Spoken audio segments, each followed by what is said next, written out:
My name is Lisa, and I'm a part-time working housewife living with my husband, George, and my mother-in-law, just the three of us. George is into cars, and on weekends, he sometimes goes to the auto shop by himself or washes the car. Sometimes we go out together, but other times we just do our own thing, living a pretty easygoing life. Today's perfect for a drive. I'm glad the rain cleared up. Oh, make sure you drive safely, okay? You always drive nonstop once you start, so I worry about you. Don't worry. Like you said, I take breaks along the way. Alright, I'm off for a drive. I'll be back by tonight. Got it, take care and drive safe. My husband George loves cars, so he often goes out for drives. Since I work during the weekdays too, I usually spend these days relaxing by myself. But today, I decided I would go out for a change and was getting ready when. Mother-in-law. You took my makeup again without asking, didn't you? My accessories are missing too. Where did you put them? Oh dear, maybe you misplaced them yourself, Lisa? I always keep them in the same spot, so that's not possible. Just the other day, you took my bag without asking.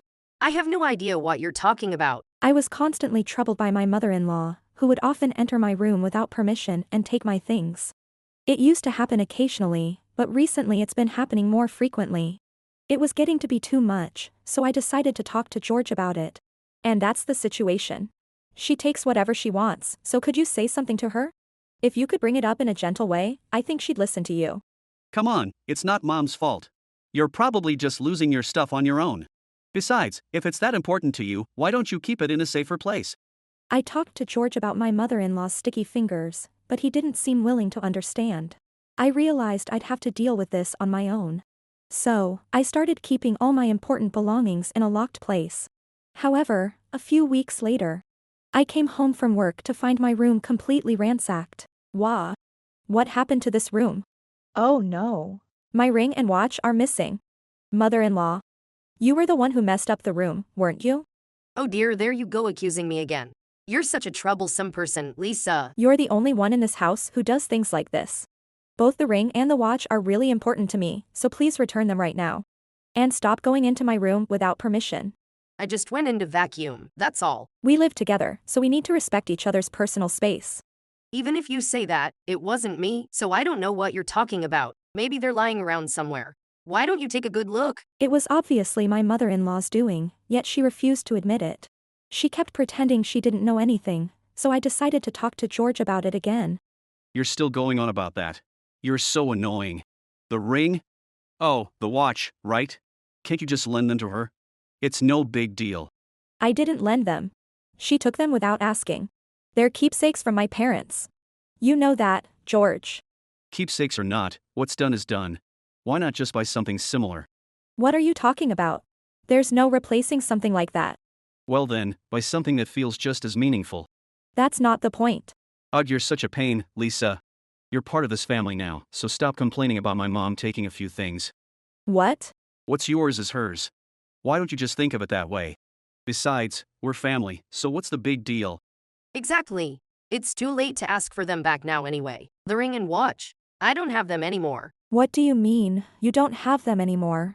I sold the ring, and the watch was cheap, so I gave it to a friend. There's no way to get them back. What? I can't exactly go to my friend and ask for it back, can I? That would be so embarrassing. Yeah, that's not gonna happen. See, Lisa? You just have to let it go.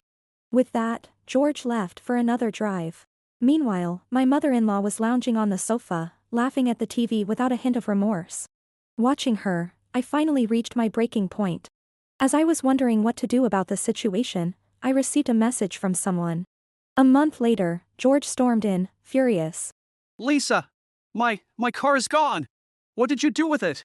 Don't tell me, you did this to get back at me for before, did you? I would never do that.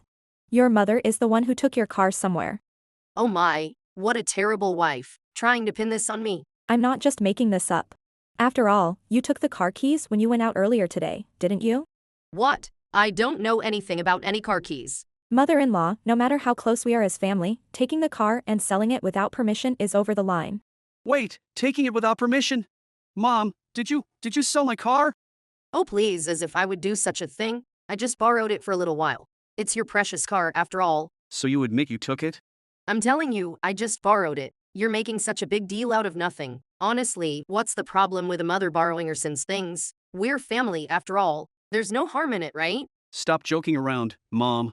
Family or not, wrong is wrong. What's so wrong about it? Everything. If I say no, it's no. Oh, now you say that. But weren't you the one telling me to just let it go because we're family? When it was my stuff, you told me to just buy something similar. My car's a luxury vehicle. It's in a whole different league. Anyway, Mom, where's my car? Where did you take it? Oh, I brought it back home. But I might have left the keys in it, so someone might have taken it. It seemed like my mother-in-law had really messed things up this time. George was panicking, while she acted completely nonchalant. The difference in their reactions was so ridiculous that I almost had to laugh. I decided to leave them alone for a bit, and then… That was an incredibly expensive car. And yet, how could you do something like this without asking? Like I said, it's not without asking if it's family, right? I just borrowed it because I needed it. I don't understand why you're so mad. George, you need to stop being so stingy and learn to be more generous. Are you kidding me? That's a car I worked really hard to get. I even told you when I bought it, don't drive it without asking. Oh, someone from the neighborhood probably took it. I'm sure it'll be back by tomorrow, not that I know for sure. There's no way some miracle like that is going to happen. This is the worst. And it's all your fault, Mom. Why don't you just get a new car? Maybe this is a sign you should upgrade. Hey. Looks like I'm interrupting a heated discussion. So, George, someone took your car? Oh, Noah, what are you doing here? We're in the middle of a very important conversation, so please leave for today. Actually, I came to talk about that. This whole thing was Mom's doing, right? I happened to see her driving George's car. Wait, you mean it was really my luxury car? Yeah, no doubt. But it was all dented and scratched, so the repair costs are going to be huge. Of course. Mother-in-law's never driven a car before. That's why I went ahead and filed a report. What? I didn't damage the car at all. Are you sure about that? I'm telling you, I didn't. Stop trying to blame me. As we were talking, George's older brother Noah showed up. When Noah testified that he had seen their mother driving the car. Luxury cars are pretty common these days, aren't they? Mom, not everyone drives a luxury car. They aren't that easy to come by. And there's no point in continuing with such childish excuses. That time we made eye contact, you looked completely shocked, didn't you? No, I wasn't panicking or anything. But you were definitely panicking the moment Noah showed up, weren't you? That's proof enough. You even told him to leave right after he arrived. Shut up. I'm talking to my son here, so you keep quiet, daughter-in-law. You know, they have a term for people like you, Mom. It's called being shameless. I also know you've been taking Lisa's things without permission. I'm the most important person in this house, so I can do whatever I want. You've got to be kidding me. Give me back my luxury car right now. If you can't, then pay me back for it. I can't do that. I already sold it to a dealer. What? There's no way you could sell my car without my permission. I looked it up online and sold it to someone who buys anything. I had a bunch of things with it. So I only got 600,000 yen for it. You've got to be kidding. That car should sell for at least 6 million yen. Oh man, you really messed up this time. Did you have all the necessary paperwork when you sold it? Nope. They just took a look at the car and said they'd give me 600,000 yen for it. That's not how this works. Normally, that's impossible. Mother-in-law, 600,000 yen is way too low for that car, even with the damage. It turned out that my mother-in-law had sold the luxury car to a shady dealer for an incredibly low price. Mother-in-law? Why don't you at least give George the 600,000 yen you got from the sale? It's gone. What do you mean, it's gone? You had 600,000 yen, what did you spend it on? I used it to pay off my debt. I got addicted to pachinko. So I had some debts to settle. Debt? And pachinko? You've got to be kidding. I'll never forgive you for this. Well, then I won't forgive you, George. And that goes for Mom too. What? Sis? George, after all this time you've been siding with Mom over and over and now you're furious when it affects you. That's so selfish. And let's not forget you've been cheating. Stop acting like a victim all the time. Hey, let me go.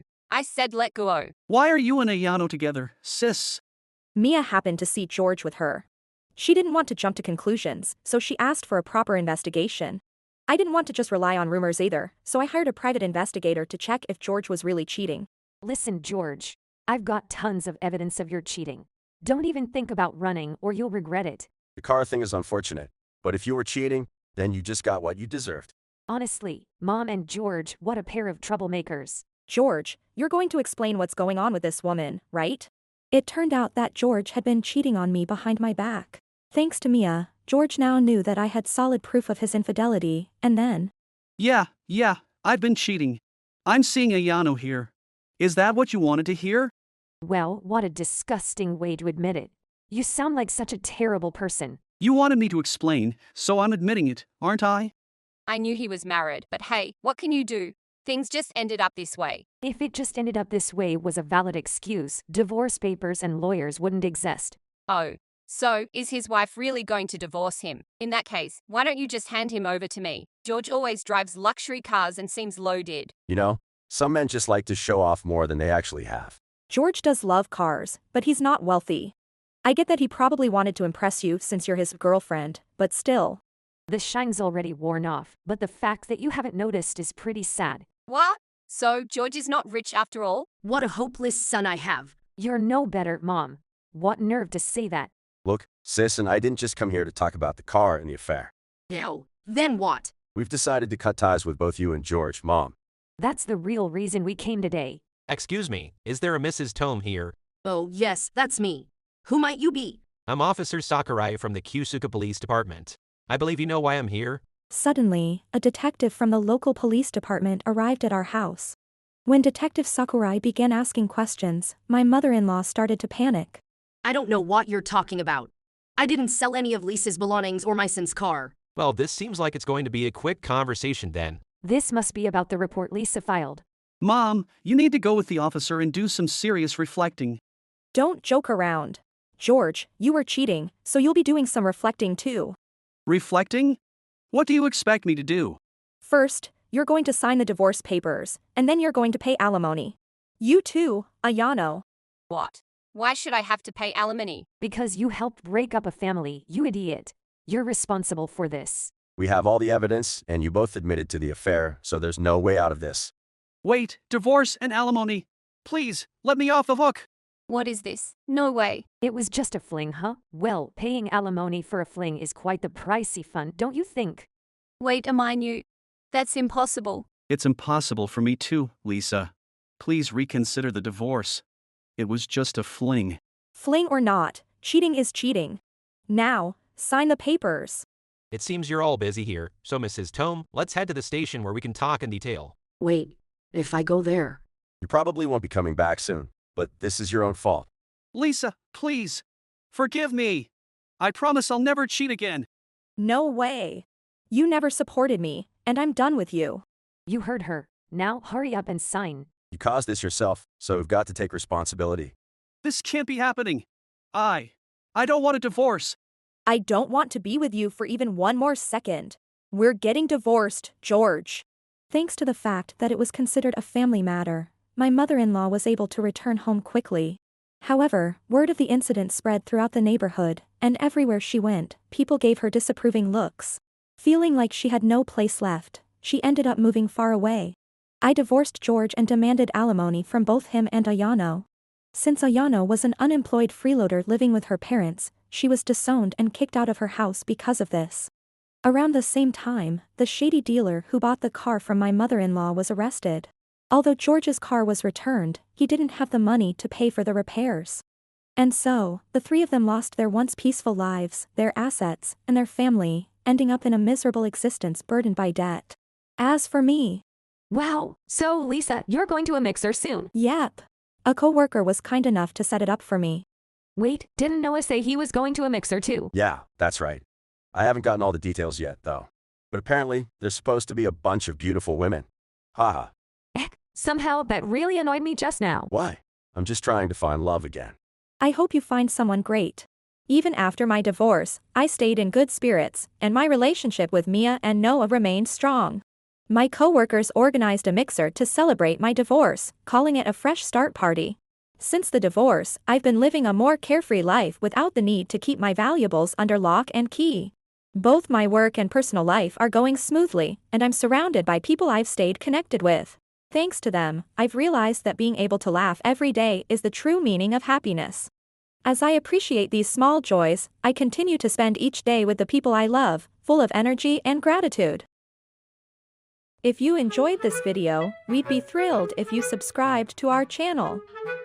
Subscribing means you'll receive notifications for new videos, keeping you in the loop with all our latest content. Your support is vital to our growth. Let's enjoy and grow together.